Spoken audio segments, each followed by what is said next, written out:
Good morning friends. तो prelims booster अपना हम देखते हैं पहला टॉपिक जो कि है पथारू घाट। तो वाला बाग जो हमारा मसाकरा था, उससे भी पहले एक मसाकरा हुआ था जो कि है 1894 में असम में हुआ था। जिस जो जगह है वो है पथारू घाट। तो यहाँ पे क्या हुआ था कि जो फार्मर्स थे, जो पीजेंट्स थे, वो प्रोटेस्ट कर रहे थे कि उनका जो लैंड रेवेन्यू जो है वो ऑलमोस्ट 70 to 80% जो है वो ब्रिटिश गवर्नमेंट ने वहाँ पर बढ़ा दिया था। तो वो उसके अगेंस्ट पीसफुली प्रोटेस्ट कर रहे थे। लेकिन जो है ब्रिटिश गवर्नमेंट थी, वहाँ की जो उनकी लोकल गवर्नमेंट थी, उन्होंने उनके ऊपर पहले तो लाठियाँ बरसाईं और उसके बाद फायर ओपन करके बहुत सारे प्रोटेस्टर्स को मार दिया था। ठीक है। तो ये हमारा सबसे पहला जो हमारा जलियांवाला बाग मसाकर है, उससे भी पहले जो हमारा मसाकर था वो है पथारू घाट, जो कि 1894 में हुआ है। ठीक है। तो ये पथारू घाट है कहाँ पे? असम में दरांग डिस्ट्रिक्ट है, जो 60 किलोमीटर्स नॉर्थ ईस्ट है गुवाहाटी से, वहाँ पर ये लोकेटेड है।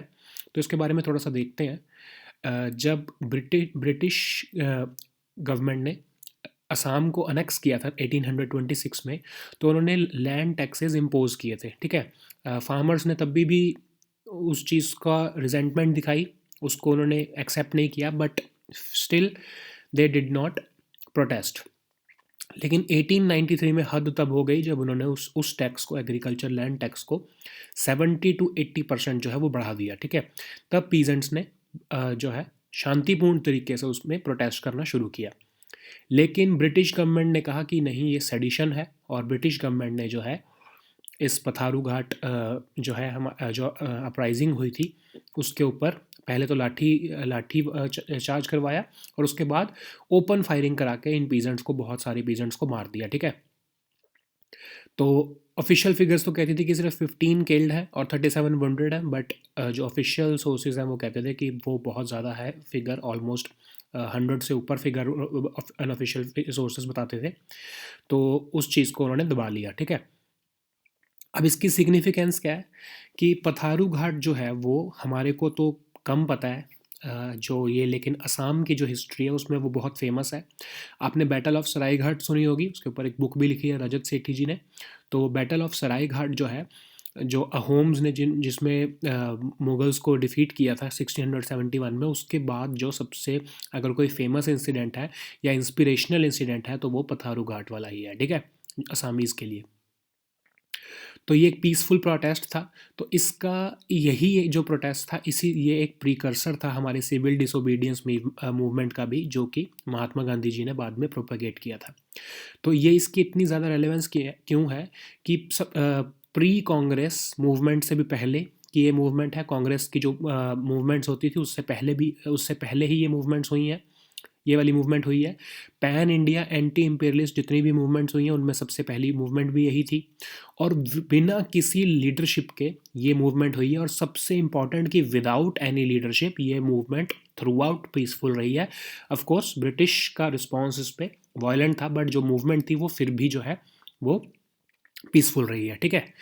अब हम नेक्स्ट टॉपिक देखते हैं जो कि है एक्सियोम मिशन। अब ये एक्सियोम मिशन क्या है कि एक्सियोम एक कंपनी है, एक प्राइवेट कंपनी है, जो कि कुछ प्राइवेट मेंबर्स को, कुछ प्राइवेट लोगों को ह्यूमन स्पेस फ्लाइट में एक तरह से स्पेस में लेके जा रही है, इंटरनेशनल स्पेस स्टेशन में लेके जा रही है स्पेस एक्स रॉकेट में। ठीक है। तो उनसे $55 मिलियन लिए जा रहे हैं हर एक ह्यूमन से जो कि स्पेस में जाना चाहते हैं। तो ये एक्सियोम मिशन है क्या? AX-1 एक फ़्लाइट है जो कि कमर्शियल एग्रीमेंट किया जिन्होंने नासा के साथ, और नासा ने अलाउ किया उनको। और AX-1 मिशन जो है वो उनको जो है वो सबसे पहला एक ऐसा मिशन है जो कि एक कमर्शियली बिल्ड स्पेसक्राफ्ट, जो कि प्राइवेट कंपनी ने बनाया किसने? स्पेस एक्स ने। स्पेस एक्स का जो ड्रैगन 2 जो स्पेस क्राफ्ट है, उसमें जो है ये जो एक्सियोम कंपनी है वो उसको हायर करके जो है प्राइवेट इंडिविजुअल्स को स्पेस में लेके जा रही है, इंटरनेशनल स्पेस स्टेशन में लेके जा रही है। ठीक है। तो ये अब याद रखो कि ये मिशन वेकेशन की तरह नहीं है, उसको वेकेशन की तरह, उसको रिक्रिएशनल एक्टिविटीज़ का यूज़ नहीं है उसका। वो जो जो 3 मैन जा रहे हैं वो पार्टिसिपेट करेंगे रिसर्च में और फिलैंथ्रोपिक प्रोजेक्ट्स में, और एस्ट्रोनॉट्स के साथ काम करेंगे वहाँ पे। ठीक है। जो अभी ISS में, जो इंटरनेशनल स्पेस स्टेशन में ऑलरेडी जो डिप्लॉयड हैं जो एस्ट्रोनॉट्स, उनके साथ वहाँ पर जाके वो काम करेंगे। ठीक है। थोड़ा सा बैकग्राउंड देखते हैं। जो रशिया है वो ऑलरेडी 2001 से जो है वो आईएसएस पे वेल्दी बिजनेसमैन को भेजता आया है सोयूज़ के जो एयरक्राफ्ट में। तो इट्स नॉट कि ये ऐसा ऐसा नहीं है कि फ़र्स्ट टाइम जो है वो ऐसा जा रहे हैं प्राइवेटली और कमर्शियली, मतलब एक तरह से जा रहे हैं इंडिविजुअल्स। रशिया 2001 से ऐसा भेजता आ रहा है। तो रशियन सोयूज़ एयरक्राफ्ट है, उसमें जा रहे हैं वो। तो अभी ये याद रखो कि इंडिया का जो गगनयान मिशन है वो भी एक रशियन सोयूज़ एयरक्राफ्ट में ही जाएगा। उसमें भी हमारे जो ह्यूमन जो स्पेस फ्लाइट का मिशन है, जिसमें हमारे ह्यूमन एस्ट्रोनॉट्स जाए, जो इसरो प्लान कर रहा है भेजने के लिए, तो उसमें भी प्लान ये किया जा रहा है कि रशियन सोयूज़ एयरक्राफ्ट में ही उनको भेजा जाएगा। ठीक है। अब टॉपिक देखते हैं नेक्स्ट हमारा, जो कि है एलिफेंट कॉरिडोर। तो अभी सुप्रीम कोर्ट ने एक कमेटी जो बनी थी, जो कि नीलगिरी के जो कलेक्टर हैं, उन्होंने कुछ प्राइवेट इंडिविजुअल्स को, जो उन्होंने लैंड ओनर्स थे जो उस एरिया में, उनको वहाँ पर एविक्शन का नोटिस दे दिया था। उनको उनके बिल्डिंग्स को सील कर दिया था और कहा था कि ये एलिफेंट कॉरिडोर के बीच में आ रही हैं बिल्डिंग्स, और इसलिए उनको सील कर दिया था। तो उस उन जो प्राइवेट इंडिविजुअल्स जिनका जो लैंड ओनर्स थे वहाँ पे, उन्होंने उनके ऊपर, जो नीलगिरी के कलेक्टर हैं उनके ऊपर केस किया था। तो सुप्रीम कोर्ट में केस गया है, तो उस पर कमेटी बनाई गई है। तो उसमें एक जो कमेटी के मेंबर थे उनकी डेथ हो गई थी भी रिसेंटली। तो उनकी जगह पे नंदिता हजारिका को उस मेंबर का उस उनकी जगह पर मेंबर रिप्लेस किया गया। ठीक है। तो अब हमारे लिए इसमें इंपॉर्टेंट क्या है, हमारे लिए नाम इंपॉर्टेंट नहीं है, किसको अपॉइंट किया है और कमेटी कब बनी थी, it's not important for you. But ये इसमें इंपॉर्टेंट क्या है कि एलिफेंट कॉरिडोर्स होते क्या है। ठीक है। अब एलिफेंट कॉरिडोर्स क्या होते हैं कि समझ लो एक जंगल है, ठीक है, या फिर दो जंगल हैं, लगा लो आप, दो ऐसे रिजर्व्स हैं जहाँ पर एलिफेंट रहते होते हैं। समझ लो दो जंगल हैं, ठीक है। अब वो जंगल से, एक जंगल से दूसरे जंगल जाते होते हैं, ठीक है। उनको आदत होती है, वो जो है एक जंगल से दूसरी जगह जंगल की उनकी मूवमेंट होती है। जो दोनों जंगल में रहते हैं वो एलिफेंट्स, तो अगर वहाँ हम बीच में से रोड निकाल देंगे तो वो एलिफेंट कॉरिडोर जो है, जो उनकी जो मूवमेंट है वो रुक जाएगी। ठीक है। जो एलिफेंट कॉरिडोर है वो नैरो स्ट्रिप्स ऑफ लैंड होते हैं, जो दो लार्ज हैबिटेट्स को, जो जो एलिफेंट के जो दो लार्ज हैबिटेट है, जैसे दो जंगल है, उन दोनों को कनेक्ट करते हैं। ठीक है। तो उससे क्या होएगा कि एनिमल फर्टिलिटीज़ जो है वो रुक जाएंगी। अभी क्या हुआ है कि अभी समझ लो एक रोड बन गई है, तो अब उसमें खतरा है कि बेचारे, जो अगर एलिफेंट जा रहा है तो there is a possibility that कोई एक्सीडेंट हो सकता है और उनकी फैटेलिटी जो है वो हो सकती है। तो क्या किया जाता है, नीचे से समझ लो एक जगह बना दी जाने के लिए उनके। तो वो जो एलिफेंट्स हैं वो उस कॉरिडोर का यूज़ करके, एक नैरो लैंड का यूज़ करके जो है दूसरे हैबिटेट में जा सकते हैं, जहाँ पर वो वैसे भी जाते आए हैं। ठीक है। तो ये होते हैं एलिफेंट कॉरिडोर्स। तो ये एलिफेंट कॉरिडोर्स जो नैरो लैंड है, इसमें क्या हुआ है वहाँ पर कि जो नीलगिरी वाला एरिया है, वहाँ पर कुछ लोगों ने प्राइवेटली जो है वो लैंड लेके वहाँ पर बिल्डिंग्स बना ली है। ठीक है। तो फिर वो जो नैरो, पहले ही वो जो लैंड है वो बहुत नैरो होता है लोगों की, I mean I am sorry, लोगों की कह रहा हूँ, एलिफेंट्स की मूवमेंट के लिए। उसमें भी अगर बिल्डिंग बना लेंगे तो वो जो कॉरिडोर है वो और छोटा हो जाएगा। तो इसलिए जो तमिलनाडु की जो गवर्नमेंट है, वहाँ पर उन्होंने एलिफेंट कॉरिडोर को नोटिफाई कर दिया उस एरिया को, और कहा कि जो ये प्राइवेटली जो बिल्डिंग्स बनी हैं इसको आपको हटाना पड़ेगा और इसको एविक्ट करना पड़ेगा। ठीक है। तो ये जो है कौन से एरिया की बात हो रही है, कौन सा ये एलिफेंट कॉरिडोर है, इसके बारे में थोड़ा सा देख लेते हैं। ठीक है। अब ये है सिगूर प्लेटू। ये एक एरिया है जो कि वेस्टर्न और ईस्टर्न घाट्स को, नीलगिरी, पता है आपको नीलगिरी हिल्स जो है हमारे साउथ में, तो उनको कनेक्ट करता है ये सिगूर प्लेटू।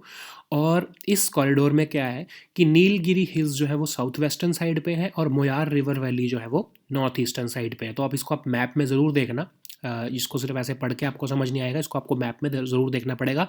और मैंने जानबूझ के मैप को अटैच नहीं किया है, बिकॉज आई नो अगर मैं मैप अटैच करूँगा तो आप इसको खुद नहीं देखोगे। I want you all to look for it yourself. ठीक है। तो जो ये एक हैबिटेट है, इसको आप देखना, इस कॉरिडोर को, कि ये कहाँ पर लोकेटेड है, नीलगिरी हिल्स कहाँ पर लोकेटेड है, वेस्टर्न ईस्टर्न घाट्स जो है वो कहाँ पर मिल रहे हैं, सिगूर प्लेट्यू कहाँ पर है, ये आपको मैप में खुद देखना पड़ेगा। ठीक है। तो ये पूरा एक इशू चल रहा है। अब इसकी कमेटी की रिपोर्ट आएगी तो उसमें देखा जाएगा कि what will be the consequences of this case. ठीक है। जो नेक्स्ट टॉपिक हम देखते हैं, जो कि है डीएनए बिल। तो डीएनए बिल जो है उसमें क्या हुआ है अभी रिसेंटली, कि ऑपोजिशन के कुछ लीडर्स हैं, उन्होंने अभी डिसेंट नोट्स दिया है पार्लियामेंट्री स्टैंडिंग कमेटी को, जो कि एग्जामिन कर रही है डीएनए बिल के जो प्रोविजंस है उसको एग्जामिन कर रही है। तो उन्होंने कहा है कि we do not approve of this bill, और हम हमारे जो कंसर्न्स हैं प्राइवेसी के, उसको आप जो है एक्सेप्ट नहीं कर रहे हो, इसलिए हम अपने जो है डिसेंट नोट दे रहे हैं इसके लिए, ठीक है। तो वो कह रहे हैं, जो ये अपोजिशन लीडर्स हैं वो कह रहे हैं कि ये बिल जो है ये दलित्स को, मुस्लिम्स को और आदिवासीज को टारगेट करेगा, ठीक है। तो कंसर्न्स हैं क्या, ये देख लेते हैं थोड़ा सा।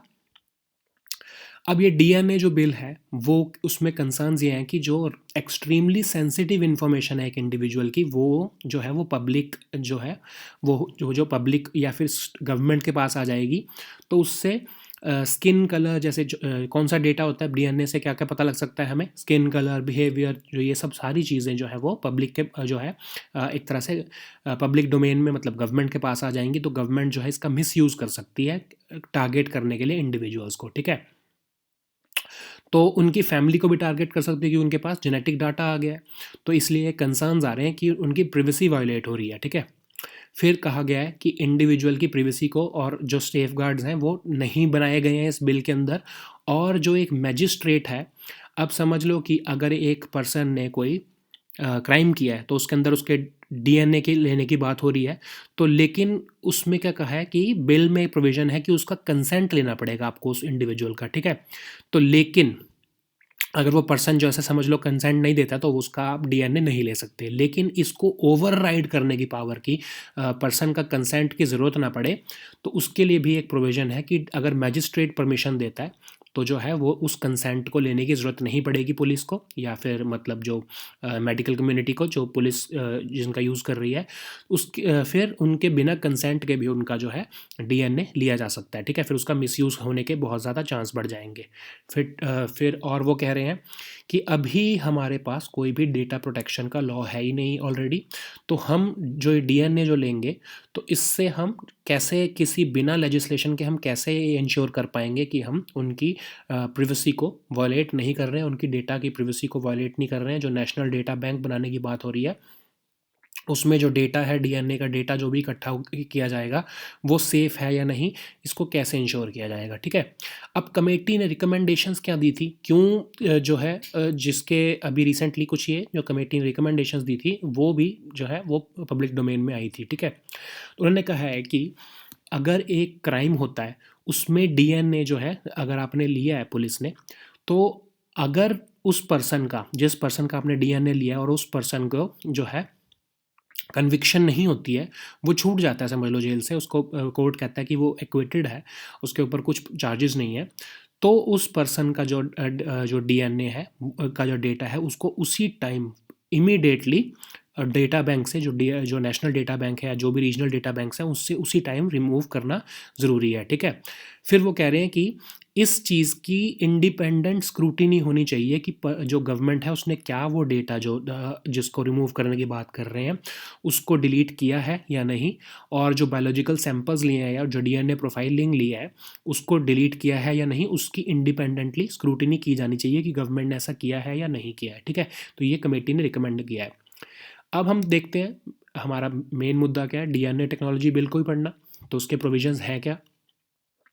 अब बिल, जो ये बिल है वो कहता है कि अगर इंडियन पीनल कोड में और कुछ सिविल मैटर्स जैसे कि पैटर्निटी सूट्स क्या होते हैं कि ये इस्टेब्लिश करना कि कोई कि इंडिविजुअल का फादर कोई है या नहीं है, मतलब पेरेंट्स की आइडेंटिफिकेशन करना जो है डीएनए की डेटा के थ्रू, उसको हम कहते हैं पैटर्निटी सूट्स जनरली किस चीज़ में फाइल होते हैं, समझ लो प्रॉपर्टी का अगर कोई मुद्दा है और कोई एकदम से आके कहता है कि I am heir to this property, तो फिर उसमें एस्टेब्लिश किया जाता है कि वो पर्सन जो है वो उनका जो है मतलब एक तरह से लीगल हेयर है कि नहीं है, उनके फैमिली में है या नहीं है, तो उसको पैटर्निटी सूट्स जो हैं जो प्रॉपर्टी से ज़्यादा रिलेटेड होते हैं, ठीक है। तो उसमें जो है डीएनए की ज़रूरत पड़ती है, डीएनए चेक्स की ज़रूरत पड़ती है, डीएनए प्रोफाइलिंग की ज़रूरत पड़ती है।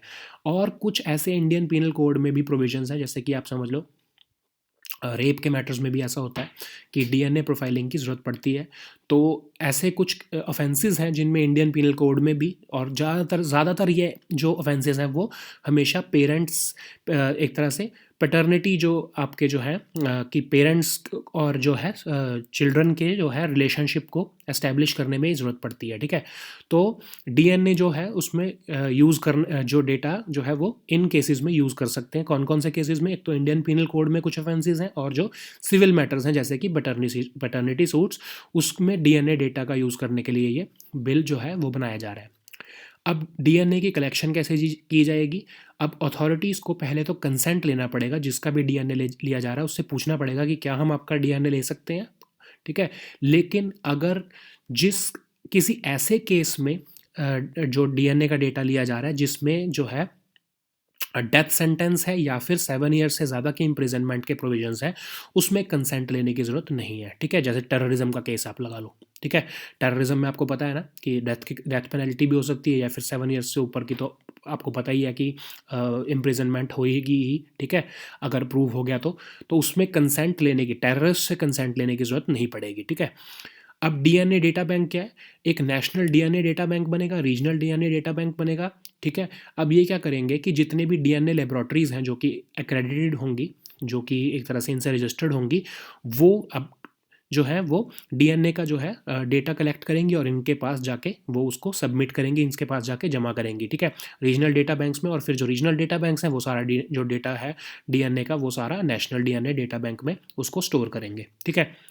अब रिमूवल कैसे हो सकता है कि उसके प्रोविजन जो है वो बनाए जा रहे हैं कि एंट्री कैसे जो है डीएनए कलेक्ट करना है, कैसे उसको रिटेन करके रखना है, और कब किस किस केसेस में जो है वो डीएनए प्रोफाइल को रिमूव कर देना है, ठीक है। अब समझ लो जैसे बहुत सारे ऐसे केसेस हैं कि अगर कोई सस्पेक्ट है, पुलिस रिपोर्ट ने में एक तरह से पुलिस ने रिपोर्ट फाइल किया और किसी सस्पेक्ट का डीएनए लिया है, और वो सस्पेक्ट कोर्ट के पास चला जाता है तो उस और कहता है कि मेरा डीएनए जो प्रोफाइल है वो उसको रिमूव करवाया जाए, तो उस केस में रिमूवल ज़रूरी हो जाएगा। एक अंडर ट्रायल है, ठीक है, अगर एक और कोर्ट का जो ऑर्डर आ जाता है उसके फेवर में, तो भी डीएनए जो प्रोफाइलिंग है उसकी वो रिमूव करवाई जाएगी। ऐसे बहुत सारे केसेस हैं, ये आप पढ़ लेना, ठीक है। फिर डीएनए रेगुलेटरी बोर्ड। अब ये डीएनए रेगुलेटरी बोर्ड क्या है? ये डीएनए जो डेटा बैंक्स हैं, जो नेशनल डेटा बैंक और रीजनल डेटा बैंक्स, इन सबको सुपरवाइज करेगा। और डीएनए जो लेबोरेटरीज़ हैं, डीएनए लेबोरेटरीज़ कौन सी हैं? जिसको मैंने आपको बताया जो कि जो डीएनए की जो लेबोरेटरीज़ हैं वो डीएनए का जो डेटा है एक्चुअली में वहीं इकट्ठा करेंगी, ठीक है। इन डीएनए की जो लेबोरेटरीज़ हैं इनको एक तरह से रजिस्ट्रेशन या फिर एक्रेडिटेशन करवानी पड़ेगी इस डीएनए रेगुलेटरी बोर्ड से, ठीक है। अब इसके अंदर ऑफेंसेस भी स्पेसिफाई किए हैं कि किन किन केसेस में जो है वो इम्प्रिजनमेंट हो सकती है। 3 साल से लेके एक 3 साल तक की इम्प्रिजनमेंट हो सकती है, और ऑलमोस्ट 1 लाख तक का अप टू 1 लाख तक का फ़ाइन हो सकता है, ठीक है। तो ये आज के हमारे टॉपिक्स थे। आज हमने वीकली करंट अफेयर्स भी हमने टेलीग्राम ग्रुप में शेयर किए हैं, तो प्लीज़ लुक एट देम, और we'll meet next time with new topics. Until then, goodbye and take care.